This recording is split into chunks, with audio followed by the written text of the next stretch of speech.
نکاح اور ایمان لائے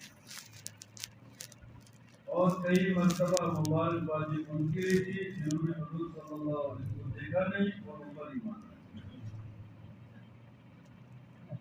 تو اس کے لیے سب سے پہلی بات تو یہ ہے کہ ہم اللہ کا شکر ادا کریں، اللہ تبارک تعالیٰ نے ہم سب کو ایمان دیا ہے۔ اگر مولانا احمد شاہ کشمیری رحمۃ اللہ علیہ ایک مرتبہ یہاں تشریف آئے تو ان کا بیان ہوا ہے، انہوں نے فرمایا کہ ایمان کا ملنا آدھی کامیابی ہے، ایمان پر خاتمہ ہونا یہ پوری کامیابی ہے۔ اور ہماری ساری یہ محنت جو چل رہی ہے، یہ ساری نقل حرکت، یہ مقامی کام، یہ اللہ کے راستے میں نکلنا ہے، یہ ساری تکلیفیں اٹھانا اور گھروں کو چھوڑ کر اللہ کے راستے میں معاوضہ لگانا، یہ سارا اس لیے ہے کہ ہمارا خاتمہ ایمان پر ہو۔ اور اگر ہمارا خاتمہ ایمان پر ہو گیا تو ہم دنیا میں اور آخرت میں کامیاب ہو جائیں گے، جیسے اپنے والے آپ کے ساتھ فرما رہے ہیں۔ اور اللہ بچائے اگر ہم ساری دنیا کے سارے نقشے ہمارے پاس موجود ہوں گے، بہت وقت ہمیں ایمان نصیب نہیں ہوا تو دنیا کے سارے نقشے ہمیں ایک ذرہ برابر بھی نفع نہیں دیں، بلکہ آخرت کی لامحدود زندگی میں ہم ناکام ہو جائیں گے۔ تو حضرت نے کیا فرمایا ایمان کا ملنا آدھی کامیابی ہے اور ایمان پر خاتمہ ہونا پوری کامیابی۔ تو ہر وقت آدمی، ابھی کچھ دنوں پہلے ایک مولانا صاحب بیان کر رہے تھے، فرما رہے تھے کہ ہمارا ہر دن آخری دن، ہمارا ہر دن، بلکہ فرمایا ہمارا ہر لمحہ آخری لمحہ ہے۔ اور فرماتے ہیں جس حالت میں آدمی کی موت آ جاتی ہے اسی حالت میں اٹھایا جائے گا۔ اگر یہ ایمان کی محنت کے ساتھ اور اللہ کے ذکر کے ساتھ، اللہ کی دین کی محنت کے ساتھ اور اللہ کے حکموں کے ساتھ مر رہا ہے تو اس کو میرے محترم دوستوں اللہ کی رضا کے ساتھ ہی اٹھایا جائے گا۔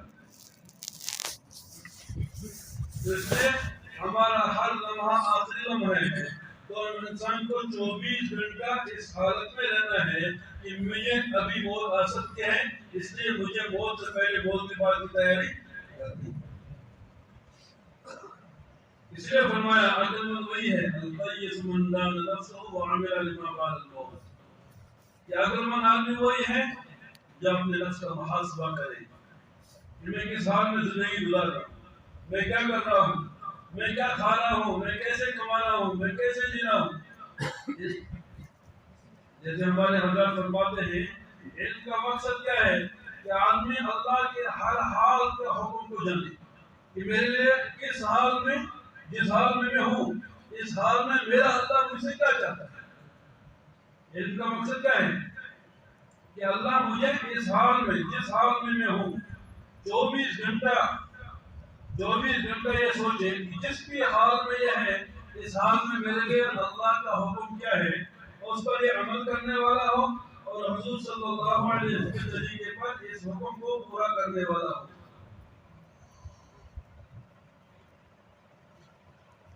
تو آدمی ہر وقت، ہر لمحہ، اور ہمیں جو اللہ نے کام دیا ہے یہ کام ایسا دیا ہے کہ اس میں آدمی کو ہر وقت، میرے محترم دوستو، موت کی فکر کرنا آسان نہیں ہے۔ اگر آدمی کام کرے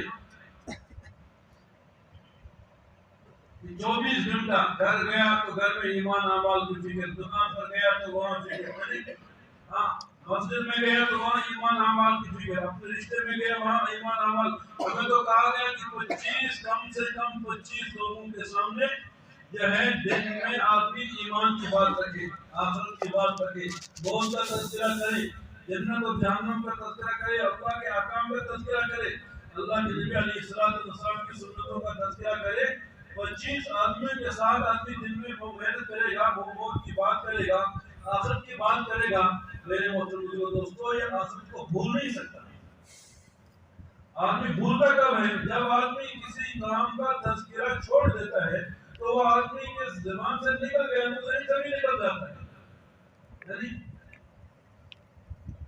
کہ ہمارا جو 24 گھنٹے کا نظام ہے، میرے محترم دوستو، جو چیز زیادہ تذکرے میں ہے وہ چیز زیادہ عمل میں ہے۔ آخرت تذکرے میں نہیں رہی تو آخرت کی فکر میں نہیں رہی. آخرت کے اعمال کا تذکرہ نہیں ہوا تو آخرت کے اعمال کی فکر بھی گئی، کیونکہ آدمی کی ذہن سے وہ بات نکل جاتی ہے. اور جس چیز کے آدمی کے اندر میرے محمد و فکر سوار ہو جاتی ہے اور جس چیز کو آدمی حاصل کرنے کی فکر کرتا ہے اس کا تذکرہ عام کرتا ہے. یعنی کسی کو کرسی کی ضرورت ہے، بڑا آدمی بننا ہے، کرسی چاہیے، تو میرے محترم دوستو جہاں بیٹھے گا تو اس چیز کا تذکرہ کرے گا.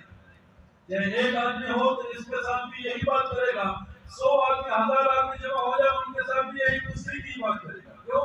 یہ کرسی چاہتا ہے، یہ حکومت چاہتا ہے میں ایم ایل اے بنوں، میں سرپنچ بنوں اور میں بڑا آدمی بنوں. اب جہاں جائے گا ایک آدمی، ایک سیاسی آدمی مجھے ملا، کہا میں کئی ایسے گھروں میں گیا ہوں کئی مرتبہ جہاں میں سوچ بھی نہیں سکتا تھا اور باتیں کرتے کرتے رات کے 2 بجے تک باتیں کرتا رہا اور وہیں سو گیا، نہ کھانے کا پتا نہ کسی اور چیز کا پتا. کیوں؟ کہ مجھے کرسی چاہیے. اب جو آدمی آخرت کی کرسی چاہے، جو آدمی جنت چاہے، جو آدمی اللہ کی رضا کو چاہے، جو آدمی میرے محمد حضرت رسول اکرم صلی اللہ علیہ وسلم ہر وقت ہر مجلس میں اور میرے محمد ہر جگہ اس کا